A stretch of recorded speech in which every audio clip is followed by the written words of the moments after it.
Salutations to the Truth Core, whoever and wherever you may be on the planet. I'm here once again with the second episode of Gnostic Sabotage. So this talk is indicated GS2, and the title is How to Compute the Number of the Beast. To begin, I'll reiterate briefly two of the key points that I'm developing in this short series of talks. First point is that tomegatherion in Greek means the great beast. And the beast is something that is alive. It's an animal. An elephant is a beast. A living creature is a beast. A wasp can be quite a beast. A human being can also be a beast. Sometimes it's used as an affectionate term. Oh, you're such a beast. A loving term. Those of you who listen to my talks will know that I frequently use the term human animal, which I prefer to human being. I do this simply to be more accurate. Humans are animals. We are a certain kind of animal. We are an exceptional species of animal compared to horses and dogs, giraffes, llamas, and caribou. But we are animals nonetheless. And I do insist on using that language. It's not a derogatory language. Unfortunately, in current speech, to call someone an animal or say he treated them like an animal is derogatory, but it doesn't necessarily have to be so. And in my jargon, it certainly is not so. The Greek word therion can be found in the word theriomorphic, which means taking the form of an animal. So for instance, when you look at pictures of certain Egyptian deities, you see a man or woman standing in profile, typical of Egyptian art, and then you see that human form has the head of an animal, such as the jackal, Anubis, or even a crocodile, or a beetle.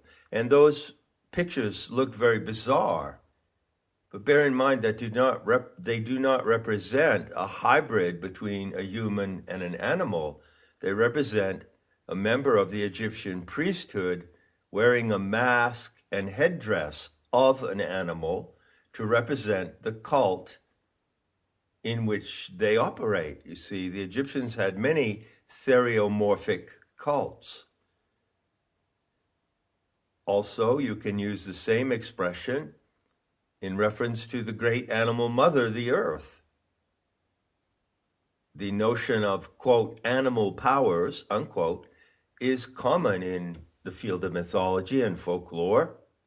So, for instance, in the Native American tradition and in other so-called primitive societies around the world, indigenous societies, the great spirit of the wilderness, the great spirit of nature, who is none other than your earth mother herself, and it must be true because it rhymes, assumes epiphanies. She reveals herself in animal forms.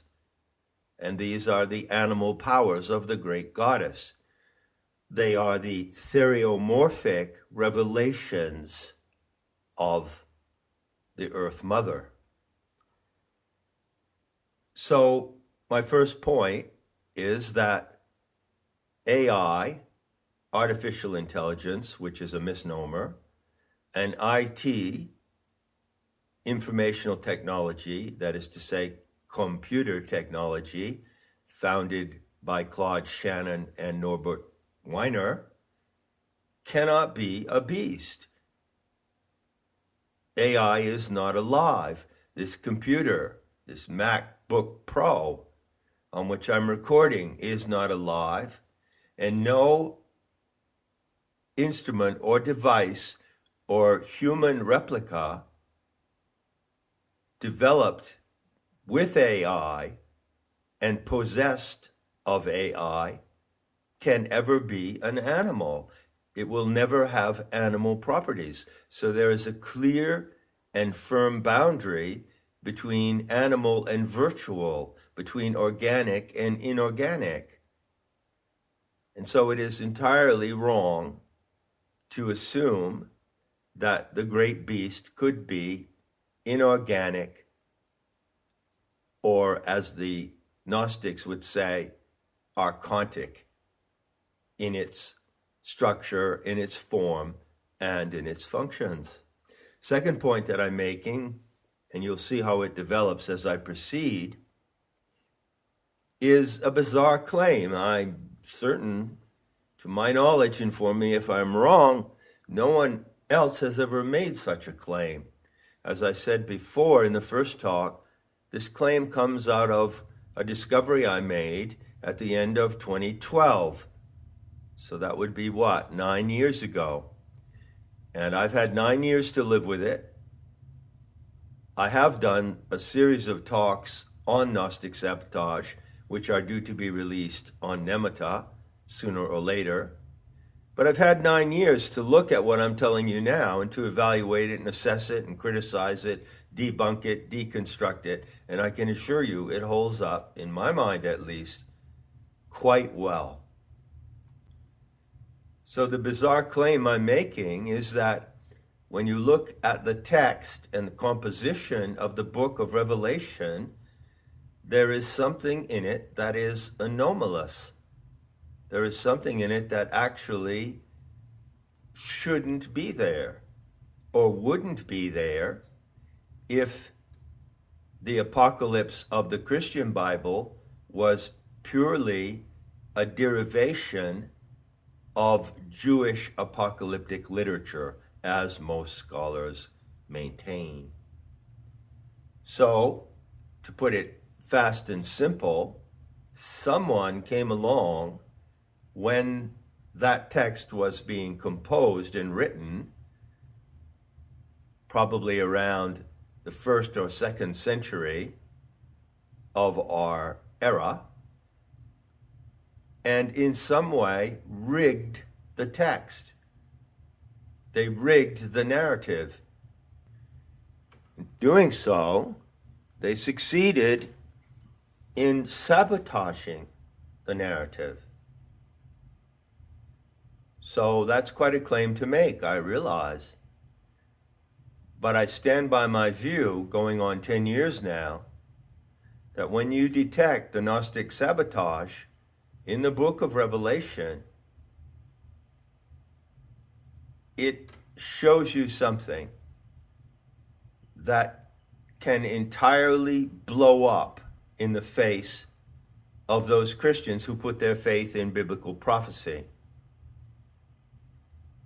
And many others as well who are not Christians, because as you may know, there are countless numbers of arguments that identify the great beast of the apocalypse with AI and transhumanist technology, including the technology of track and trace, surveillance, barcodes, and now we finally reached the point of the injection of a genetic code. Is that the mark of the beast? Well, let's continue.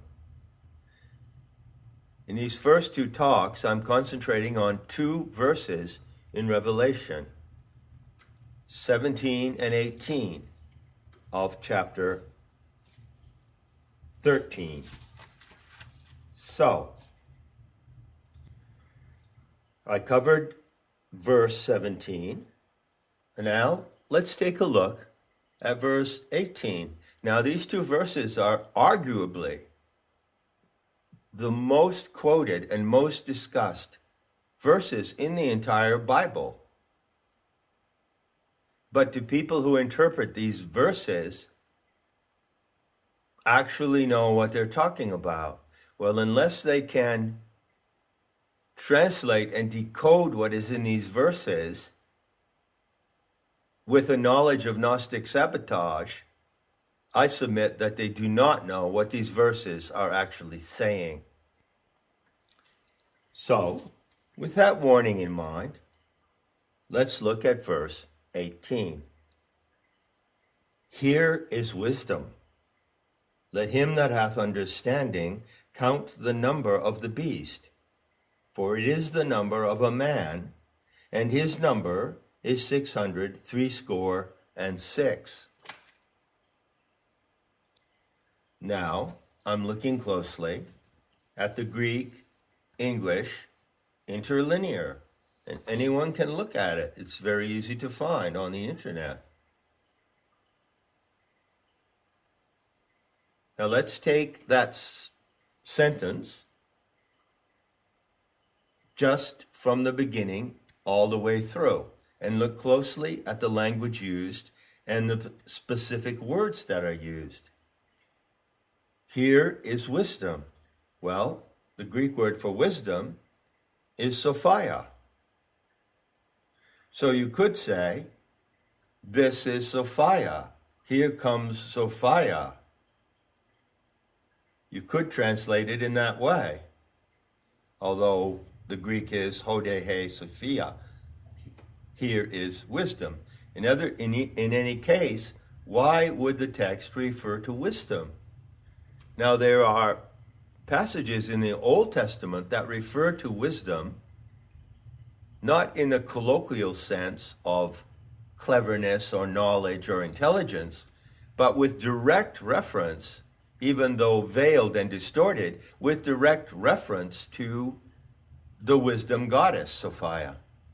So clues to her presence remain as tiny fragments embedded in the Old Testament. And when you come upon this declarative statement, here is wisdom, well, it's worth considering what is the connotation of the word wisdom in that case. Does it simply mean here is something intelligent, here is something knowledgeable, something you should know, or does it in some way actually allude to Sophia as a divine presence, as the wisdom goddess? It's worth considering. Let him that hath understanding count the number of the beast. Okay, let's look at the words, look at the syntax, the way the sentence is composed. Now, Sophia, as I speak of her, is obviously the central figure of the mysteries, the Gnostic mysteries, and so is the word nous. I talk endlessly about nous.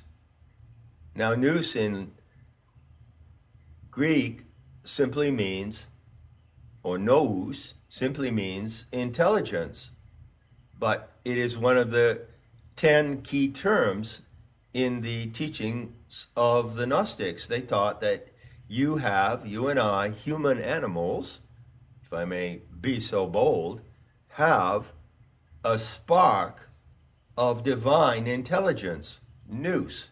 You yourself are not divine. You don't have a spark of divinity as an entity. You have a spark of divine intelligence as a living creature. This is the Gnostic nuance. Well, isn't it remarkable that 4 words, the 4th word after Sophia is noun, knowledge or understanding. Let him that hath noun or nous. This is another Gnostic allusion. Someone who would be deeply versed in Gnostic literature and in the teachings coming out of the mystery schools would note immediately the outstanding impact of these 2 words so close together in this passage. Count the number of the beast. What is the language? There is a Greek verb for to count or calculate or compute, which is a complex word. And then there is the word arithmon, meaning number, and therion, meaning beast. So, arithmon to therion, or theriou, because it's possessive, is the number of the beast. Arithmon.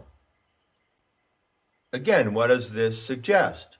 It suggests, quite literally, doesn't suggest, it directly proposes to do arithmetic on the number of the beast.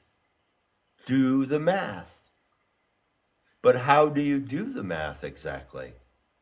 So let's continue. For it is the number of a man, and his number is 666. Well, hold on a minute here, Deputy Dog. If the number at the end of this verse, 666, is the number of a man, what man is it? Who is that man? Well, as a matter of fact, it's not a man at all, because the word for man is anthropos, which is the name in Greek, the term for humanity. It doesn't use the Greek word andros, which is specifically the word that denotes man, the male of the human species. And it doesn't say a man, it says number of the anthropos. Now, have you ever heard that before? That the number of the beast is also the number of the anthropos. Well, how could that be? How could 666 be the number of humanity itself rather than the number of some terrible, monstrous entity threatening humanity?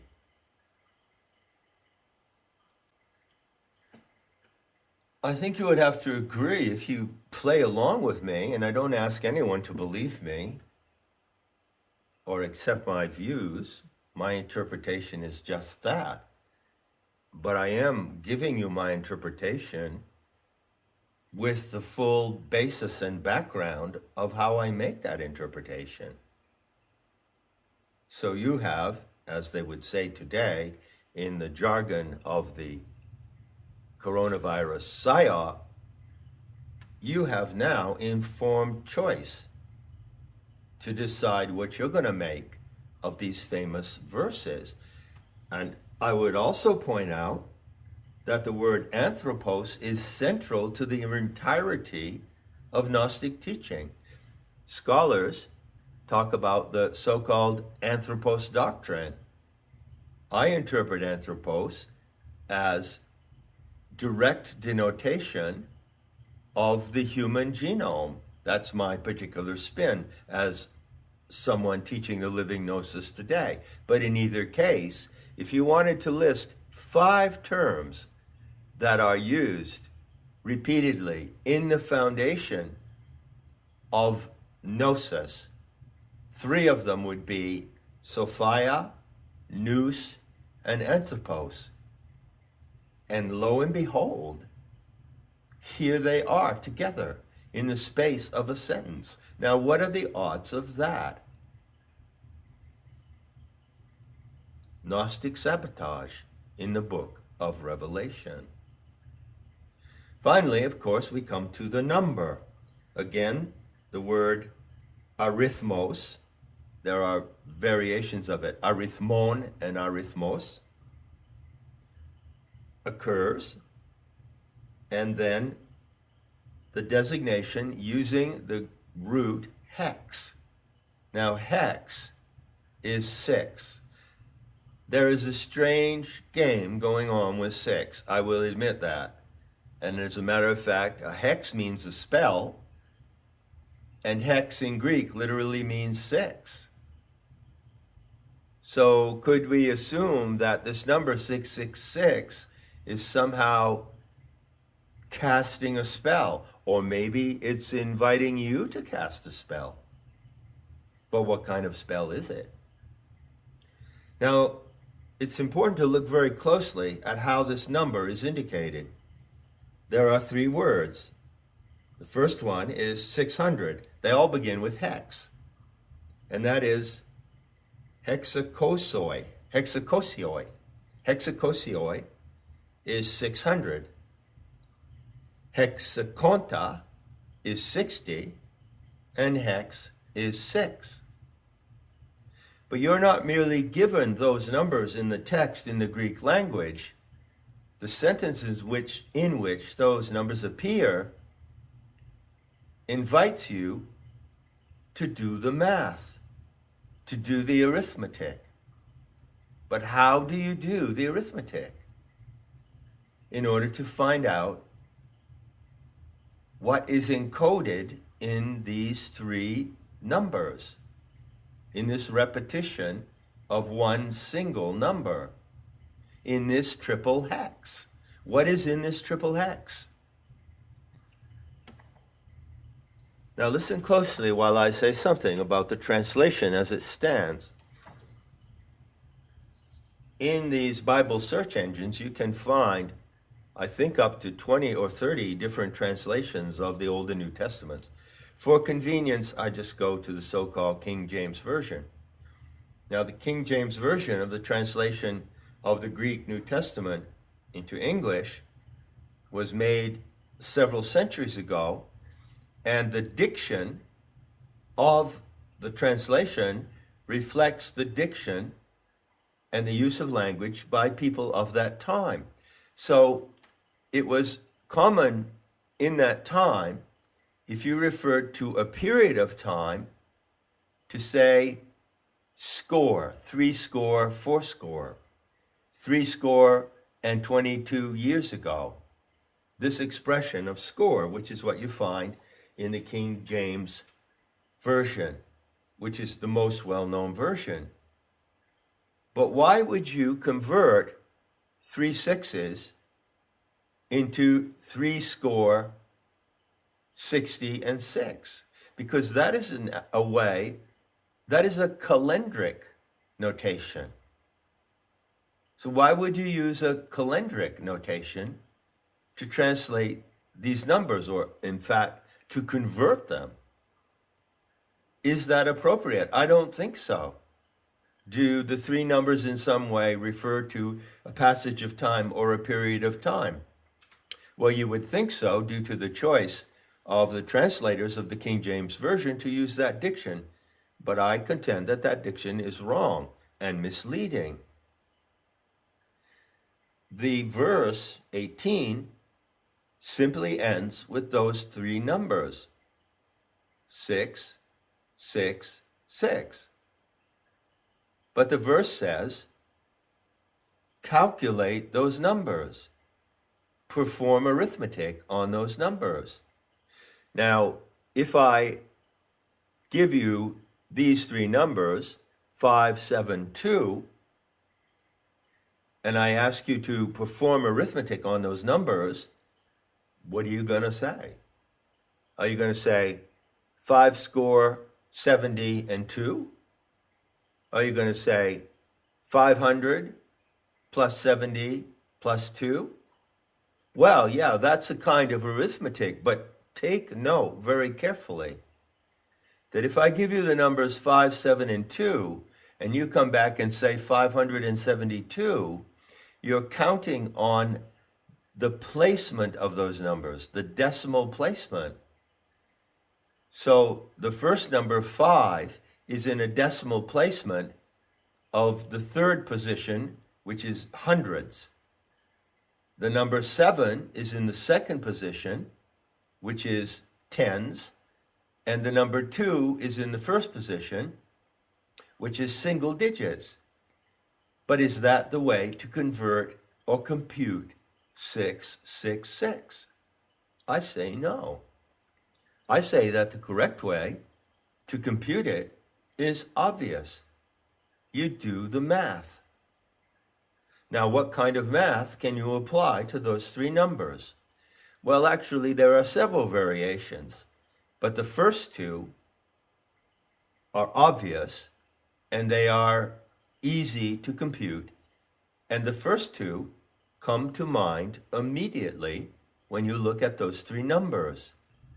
I emphasize that when you look at those three numbers, 666, do not place them in a decimal sequence. If you place them in a decimal sequence, then they come out to 666. But the way I'm going to show you to compute them now produces something utterly different. How can you do arithmetic with those three numbers? Well, you can multiply them together. That's one choice. 6 times 6 times 6. You see, that's arithmetic. That's what the verse tells you to do. And the result is 216. Now, I can't go into the reasons for this right now, but I can tell you, strangely, that the number 216 actually has a calendric value. It is the number of years that remain in the great kalpa of 25,920 years, which is one day of Aeonic time. So, in the year 2000 of our calendar, the Western Christian calendar, at that moment, there were 216 years remaining until the end of that great time cycle. Now, that's another story. That's what's called sacred calendrics. And if I were to go into that, I would have to go off on a huge digression. But I'll just leave you with that sweet little morsel of sacred chronology to chew on. Now we come to the other simple and obvious way to do arithmetic. If you don't multiply the three sixes, then you add them. 6 plus 6 plus 6. And that equals 18. And that is the number of the beast, 18. How can I say that? How can I make that claim? Well, now we turn from the code to the image, the icon of the great beast. In order to do that, we go back to chapter 13, and we go from the last verse, which ends with the three numbers, 666, to the first verse, which goes like this. And I stood upon the sand of the sea, and saw a beast rise up out of the sea, having 7 heads and 10 horns. Count the number of the beast. 7 and 10 is 17. Oops, doesn't match, does it? Looks like my skill in arithmetic is not so good. But just hang on for a moment, my friends. Remember, we've been looking at chapter 13, and we come up with the number 17, which is the composition of the parts of the great beast. It has 7 heads and 10 horns. Where is the 18th factor? Well, we go from the beast, composed of 17 parts, to the 17th chapter. How convenient is that? And in that chapter it says, "Come here, little one, and I will show unto thee the judgment of the great harlot that sitteth upon many waters. And I saw a woman sit upon a scarlet-colored beast, having 7 heads and 10 horns." And there it is, the full 18. You see, This beast of the apocalypse is quite a complex monster.